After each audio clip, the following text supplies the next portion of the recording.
Imagine that every morning when you wake up, you're simply returning to the same scene of a dream, a scene so real, so tangible, that you never question its veracity. The routine, the faces around you, the thoughts that cross your mind, everything feels undeniably real. But what if this sense of stability is nothing more than a well-crafted illusion? What you see, the sounds you hear, the feelings you experience are all part of a projection, an image created to prevent you from collapsing under sensory overload.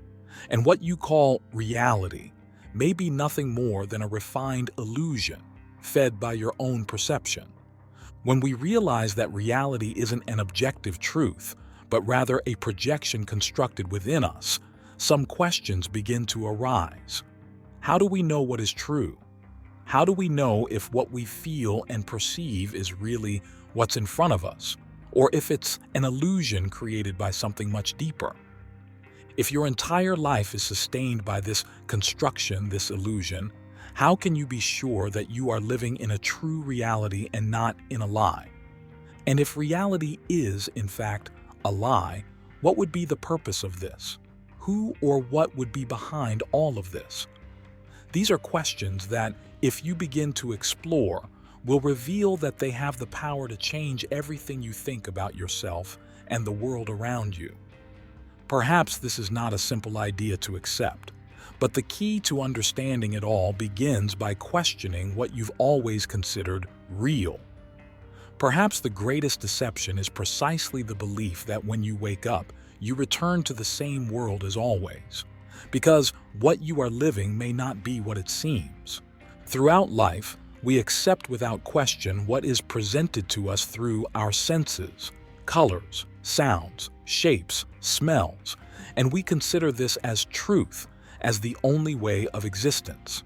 However, reality is not simply what presents itself before us. It is, in fact, a construction, a constant elaboration of our mind. The human brain, with its impressive capabilities, is not a mere passive receptor of stimuli, but an active creator of the experience we call reality. Every perception you have, every sensation, every image, is not something that exists independently, but something the brain creates, fills in gaps, and interprets based on the information it receives. What you see is not reality as it is, but a simplified and edited version that your brain assembles for you. But perhaps you wonder, why would the brain do this? The answer is simple, yet unsettling. Our brain, to ensure we can navigate the complexity of the world without being overwhelmed, processes and organizes information in a way that is most useful for survival.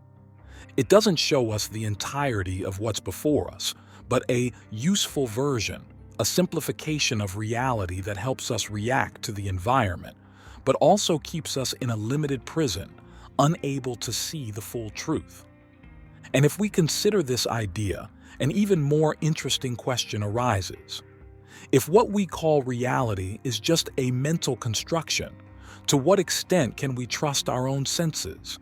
Is everything being manipulated by the mind to create a sense of continuity and stability? This idea of reality distortion is also found in some scientific concepts. Studies in neuroscience and psychology have shown that the brain does not passively record experience but actively constructs it, constantly interpreting data in ways that often deceive us, creating a sense of coherence where, in reality, there is only illusion. Reality, indeed, is often distorted from what is actually happening around you. As I said, the brain is not a mere receiver of information, it's a creator that works with limitations, with gaps, and that often fills these empty spaces in ways that deceive us. Let's think about vision, for example. What you see is not what is out there. When the brain receives the electrical signals from your eyes, it's not just processing the images it sees, it interprets them, assembling them based on a series of assumptions and past experiences. What you see is not an absolute truth, but a highly filtered version, a translation of reality, based on patterns the brain recognizes as important. It's as if the brain has its own lens, a filter that prioritizes certain information and ignores others. So the world you see is, in reality, a reflection of how your brain chooses to present it. This process of interpretation extends to all the senses, and in many cases, the senses don't even give us complete access to reality. Have you ever stopped to think that, for example, the color you see in an object isn't exactly the color of the object, but rather how light interacts with it and how your brain processes that information? Or that the sound you hear is just the vibration of air molecules being transformed into electrical signals that the brain interprets as something recognizable? What you're experiencing is therefore not the raw reality, but a mental construct shaped by thousands of biological and cognitive filters. But what's most fascinating is how the brain, while processing this information, fills in the gaps in ways that we never realize. When you look at something, your brain automatically fills in missing information, and that's where the deception happens. The brain, to make its adaptation to the world easier, makes quick assumptions, even unconscious ones. It creates realities for you without you noticing, using fragmented data to form a continuous and real experience. And often, this generates an illusion because what you see is a version designed to work within the limits of your understanding. So, perception is really responsible for maintaining the lie of reality. Our perception guides us through a highly interpreted world where the truth is distorted by the need to survive and adapt. Now take a moment to think about the depth of this distortion. If what you're seeing, hearing, and feeling is just a modified version of reality, what else in the world around you is being manipulated without you realizing? The brain doesn't only fill in the gaps in sensory perception, but also interprets emotions, others' intentions, and even our own sense of identity. This is the game our mind plays with us. So, how much can we trust the experience we call real? When we begin to question what we perceive as reality, something deep begins to shift within us. This can leave us feeling uneasy, as what we always believed to be solid starts to disintegrate before our eyes. The sense of stability that once seemed indisputable begins to falter. This is where awakening becomes essential. It's a moment where you can finally see beyond the illusion, where the mind and its perception filters no longer distort reality. When you start questioning the assumptions that have guided your life, you take the first step toward a clearer vision of the truth. This process of self-knowledge requires patience, but it also brings with it the opportunity to look at your life in a new way, free from the limitations of what you once believed was real. The process of awakening begins right there, in the moment you question the certainties that have sustained your existence. It's like waking up from a long dream, where automatic thoughts and emotions that dominate us keep us trapped in a version of the world we can't see beyond. Of course, this awakening is not something immediate nor magical, but a profound and continuous process of self-knowledge. Through introspection, you begin to realize that everything you believed to be true was, in reality, fabricated by your mind. Presence, full awareness of yourself and the moment, allows you to break free from automatic thinking patterns and see the deeper layers of your existence. I'm not making a promise of instant transformation, but a journey that requires patience and the willingness to move away from what has always been believed to be unquestionable. This awakening process involves observing without judgment, silently, what arises in your mind. When you begin to notice your thoughts and emotions without identifying with them, something happens. You become aware that you are not the thought, you are not the emotion, you are not the idea of yourself. You begin to distance yourself from what you always thought was you, and in that moment, a new vision opens up. What you once believed to be real begins to dissolve, revealing a much clearer perception, free from distortions and mental traps. You don't need to go after something new, something magical. The truth is right in front of you, in your own perception, just waiting to be recognized. But to see it, it's necessary to let go of what was learned, the certainties acquired, and the illusions that define your view of the world. When you stop identifying with everything that arises in your mind, you begin to live in harmony with something greater, something more true. The more you practice this conscious presence, this introspection, the easier it will become to recognize what is really true as the layers of illusion dissolve. If possible, pause and reflect. If you could look at yourself from the outside, if you could see the entirety of who you really are, what would you think? Would it be the reflection of a static being, a fixed identity that remains the same over time? Or would you begin to realize that what you've always considered as you is, in fact, a construct in constant transformation? Identity, as we know it, is a story the mind tells itself every day. But what happens when we start questioning that story? Who are we really, beyond the names we were given, the roles we play, the emotions we feel? I would say the answer isn't easy, but perhaps it's precisely in the absence of a fixed identity that the true essence of the human being reveals itself. Our perception of self is not an absolute truth, but a mental construct formed by fragments of memories, experiences, and projections that change over time. What you consider to be you now was probably very different at other moments in your life. The person you were 10 years ago is practically a different version of who you are today. And that's not even mentioning the internal changes that are not always visible to the eyes. Buddhist philosophy offers us a deep look at this question. The concept of anatta, no self, suggests that the idea of a fixed, unchanging self is an illusion. What we call identity is a collection of elements in constant flow. When we try to identify the self, we realize it's not a solid entity, but a series of fragments that connect and disconnect, that change and transform according to experiences and the environment. And from this questioning of identity, we enter the heart of the paradox of consciousness. Consciousness has always been one of the greatest unanswered questions. Where does consciousness begin? How does it arise? And more, is there an observer separating the self from experience? Or is the self just another layer of experience, of perception? This is the paradox of consciousness. It allows us to observe, reflect, and perceive everything around us, but we never truly find this observer. This concept of the observer has been widely discussed in many studies. Great philosophical and spiritual traditions throughout history have also pondered this question.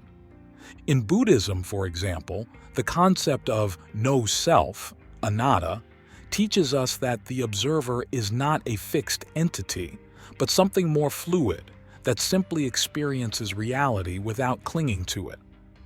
Consciousness, according to this philosophy, is a constant observation, but there is no central self controlling it.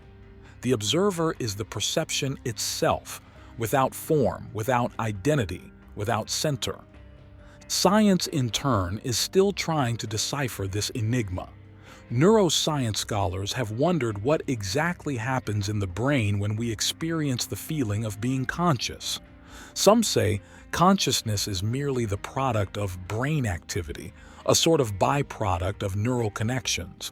The paradox of consciousness deepens when we begin to question the very nature of experience. Because here, we are dealing with an infinite layer of perceptions, each one being observed by a consciousness that, in turn, is observed. And when we try to find this observer, we may discover that it doesn't exist in a concrete way, because there is no self observing from outside the mind. What exists is just a consciousness in constant motion, constantly changing without a fixed center flowing through us. We are the mind, but we are not the mind. We are the experience, but we are not the experience. We are, at the same time, the observer and the observed, and this duality is what confuses us. So, the observer, as elusive as it may be, is perhaps the key to understanding that the true nature of reality is not something to be possessed or controlled, but something to be lived, felt, and experienced without attachment. This is the point where the idea of free will begins to be questioned. If identity is a mental construct, and if the observer behind the mind is not a fixed being, then the control we believe we have over our actions begins to seem much more tenuous than we imagined. The notion of free will, the idea that we can choose independently, seems to be the foundation of our experience of freedom. But what if this sense of control is just another illusion created by the mind? The concept of free will has been debated by scientists and philosophers for centuries, and more, the idea arises that many of the choices we believe are ours are actually made by our subconscious before we're even aware of them. Studies in neuroscience suggest that, in many cases, our decisions are shaped by subconscious impulses, activating areas of the brain that predict or even initiate action long before our conscious awareness catches on. This may seem unsettling, but science has shown that much of what we think is a deliberate choice actually comes from a mental process that occurs outside our conscious reach. Most of the time, the brain generates an intention to act before the person is even conscious of that intention. In other words, what we call a conscious decision may actually be a reaction to something that already happened at the unconscious level. This challenges the idea that we are fully responsible for the choices we believe we make independently. This phenomenon raises questions about what it really means to control our lives. If our decisions are largely guided by automatic, instinctive, and subconscious processes, where does our free will reside? The question is not simply about who or what makes decisions for us. It is deeper. It is really about how responsible we are for the choices we think we've made. The sense that we choose every moment may be one of the greatest traps of the mind, creating a false sense of control. But by recognizing that much of our experience is guided by unconscious factors, we can begin to question what it really means to be free, and more importantly, how we can start living more consciously without the illusion that we control everything around us. Awakening to the truth of the illusion of reality is not about reaching a goal or an end state. It's not about a quick transformation or a definitive change, as if one day we were completely blind and the next enlightened. On the contrary, it is a journey of discovery that challenges us to look within ourselves and our perception of the world, questioning and re-evaluating everything we thought we knew. Every moment of clearer perception, every moment of deconstructing the illusion, is a step toward a fuller, truer way of living. And when you start seeing reality from a new perspective, it might initially feel uncomfortable. But this discomfort is not a sign of loss. In fact, it's an indication that you're beginning to let go of what is no longer true. Transformation is not a promise of a life without challenges, but of a more conscious life, more attuned to the details of the present moment. You begin to notice, more clearly, the subtleties of everyday life, free from the layers of distraction that normally cloud your vision. Awakening is, in fact, a reconfiguration of the way we relate to the world and to ourselves. It is a process that does not promise quick fixes, but that, over time, brings a sense of freedom far deeper than any illusion of control or certainty could ever offer. Thank you for embarking on this journey with me. If this video resonated with you, I invite you to like and subscribe to our channel. Share this video with others so they can benefit from this message. And don't forget to leave a comment below sharing your thoughts, reflections, and experiences. Thanks again for watching and for joining me. Take care and see you soon.